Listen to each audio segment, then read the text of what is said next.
Assalamualaikum warahmatullahi wabarakatuh. Selamat siang, selamat pagi, selamat malam, dan selamat sore, ataupun selamat apa saja buat sedulurku semuanya yang pada saat ini menemukan video saya ya.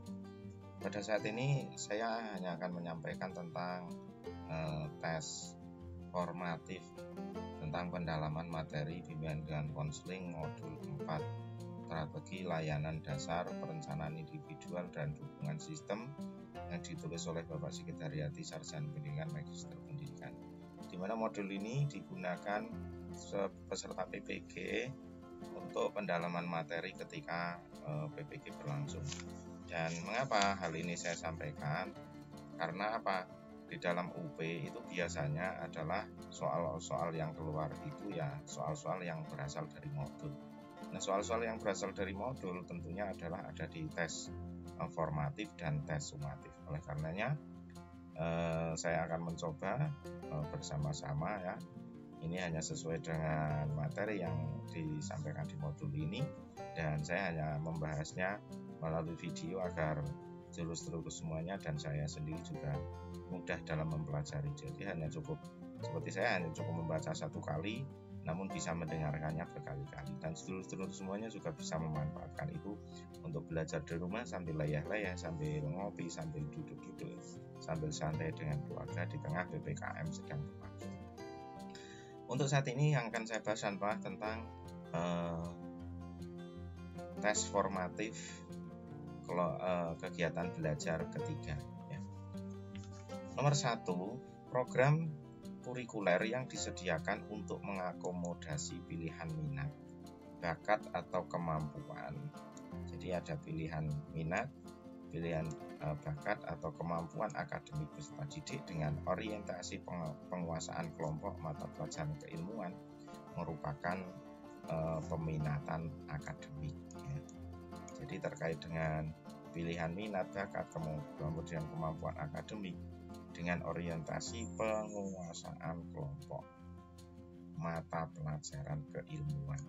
Ini adalah merupakan peminatan dari akademik. Kemudian perhatikan pernyataan berikut. A. Pemahaman tentang kelebihan dan kekurangan dirinya, peluang dan kesempatan yang tersedia di lingkungannya. Kemudian C. Merencanakan pendidikan, pekerjaan, dan karir di masa depan.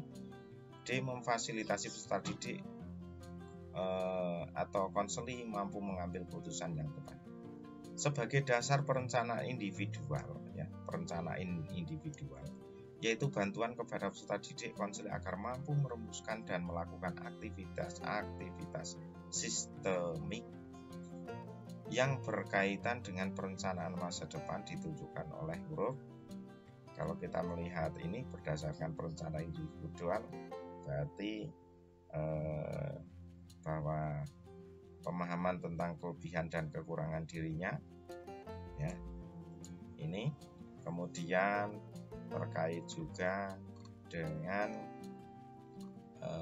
perencanaan masa depan. Berarti kalau perencanaan masa depan berarti terkait dengan peluang dan kesempatan yang tersedia dalam lingkungan ya, berarti adalah A dan B. Jawabannya ada pada A.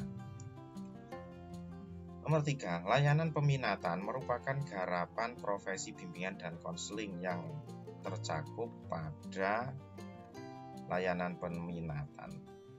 Jadi terkait dengan peminatan peserta didik. Ini adalah terkait dengan yang tercakup pada layanan perencanaan individual. Kalau layanan responsif ini terkait dengan hal-hal yang bersifat urgent ya. Kemudian 4, melaksanakan layanan perencanaan individual. Fungsi bimbingan dan konseling yang utama adalah, jadi terkait dengan melaksanaan layanan perencanaan individual, fungsi BK yang utama adalah penyaluran dan advokasi. Ini terkait dengan perencanaan individual. Nomor 5, guru bimbingan dan konseling memberi masukan, saran, berbagai akses bagi peserta didik yang berperan sebagai peer counselor, orang tua, guru mata pelajaran, wali kelas, kepala sekolah, atau pihak lain yang berkepentingan untuk membangun pemahaman dan kepedulian. Kesamaan persepsi dan memberikan dukungan terhadap penyelesaian masalah peserta didik atau konseli berperan sebagai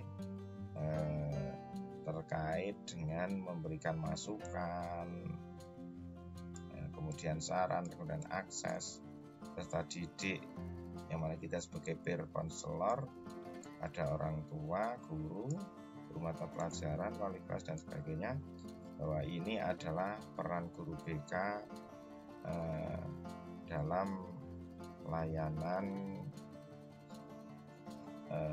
konsultan ya.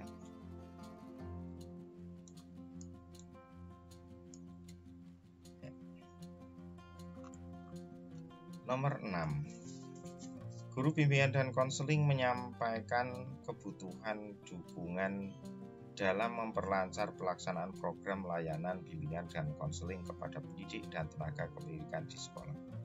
Kepala sekolah, personal atau ahli atau profesi lain yang memiliki kapasitas memberi masukan dalam membantu pengembangan potensi atau pengentasan masalah peserta didik konseling. Hal ini peran guru BK adalah sebagai konsulti atau sebagai konsulti. Jadi di sini peran kita itu kan menyampaikan kebutuhan dukungan dalam perlancar pelaksanaan program layanan bimbingan dan konseling kepada pendidik, tenaga kependidikan di sekolah, kepala sekolah, personal ahli atau profesi lain. Ini berarti kita sebagai konsulti. Nomor 7, perhatikan pernyataan berikut. 1. Mencermati rekomendasi peminatan yang disampaikan oleh guru BK di sekolahnya. 2. Menggunakan rekomendasi peminatan sebagai bahan pertimbangan dalam memilih peminatan pada sekolah lanjutan. Kemudian mengembangkan kekuatan setelah diterima di SMA, MA, SMK atau MAK. Peran orang tua pada peminatan anaknya urutannya adalah, jadi terkait dengan peran orang tua pada peminatan anaknya. Ini dari 1, 2, 3. Berarti yang kita urut ya. Jadi yang pertama adalah mencermati rekomendasi peminatan yang disampaikan oleh guru BK.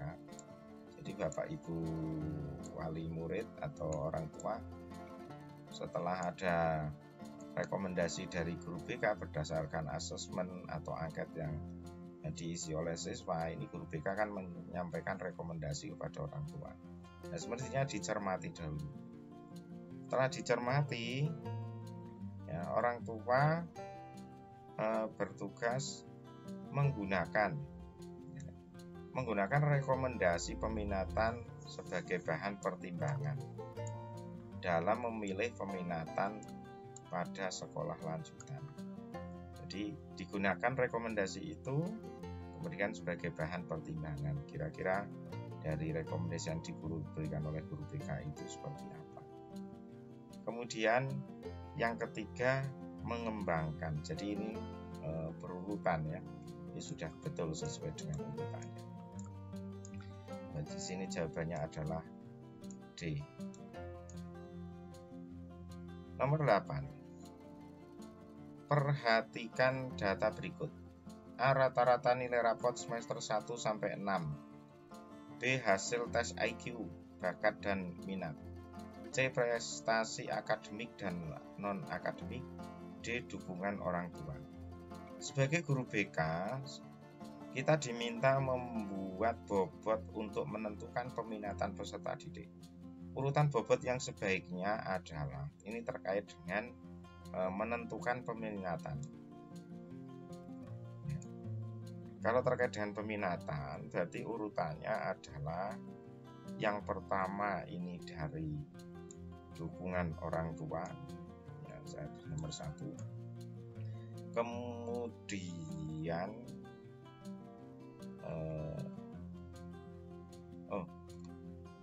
maaf, ini yang pertama adalah hasil tes dulu ya, hasil tes, kemudian baru kita ke rata-rata nilai rapot 2, kemudian baru pada prestasi, kemudian yang ini adalah yang keempat, 2, 1, 3, 4. Jawabannya adalah D. Ya, jadi terkait dengan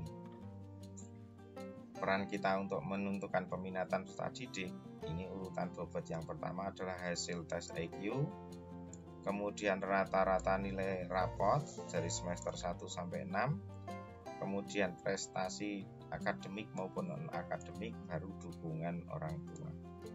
Jadi dukungan orang tua ini kita urutkan pada urutan terakhir. Yang pertama adalah hasil tes IQ, kemudian bakat dan minat, rata-rata nilai rapot, prestasi akademik, baru dukungan orang tua.